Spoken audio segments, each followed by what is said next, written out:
Well, I did predict all the way in the run-up to this set of elections that if the data, if the numbers, not what mainstream media was obsessing about as they do on the usual soap opera nonsense, if you looked at the polling data that I highlighted on my channel, it was very clear. Labour were heading for an absolute mauling at the polls, and so it has came to pass. Plenty more electoral thrashings, I think, are on the way for Starmer's Labour Party.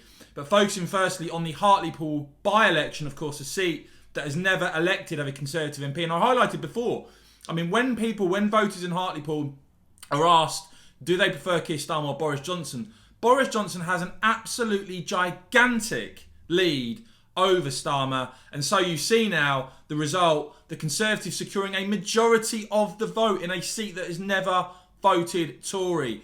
52% voting for the Conservatives, under 30% voting for the Labour Party. If Labour can lose Hartlepool, Labour can lose pretty much anywhere in the country, and richly deserved, of course.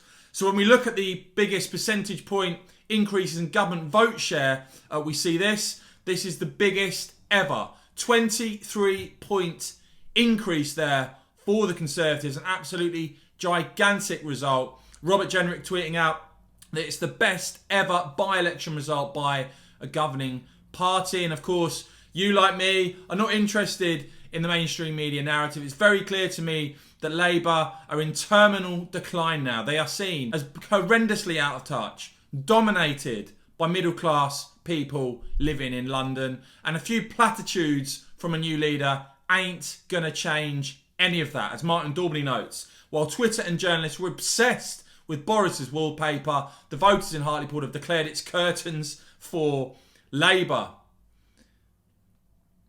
And another former colleague of mine, Claire Fox, who I'm sure won't mind me referring to as a bit of a lefty herself, saying one of the most telling mistakes by Labour in Hartlepool was thinking voters would just forget Brexit by standing a doctor. Their obsession with treating NHS as a sacred cow, believing a working class would be deferential / take knee to a health worker, as tone deaf as standing an arch Ramona. And I like this tweet as well. I'm thinking of those claiming a few days ago that Hartlepool polls signalling a big forthcoming Tory win weren't accurate because they were done before the Downing Street flat scandal.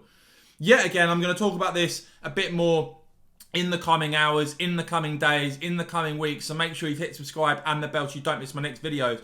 But this election exposes once again how out of touch the media are. But it also shows you, I think, that the Conservatives' gains at the next election, at the next general election, could be even bigger than we saw in 2019. The Labour Party increasingly are a far left fringe who patriotic Brits have zero interest in voting for. Do let me know, does this Hartlepool result surprise you or not? What do you make of it? And as ever, guys, just remember that I'm going to be doing a lot more analysis of the election results as they come in.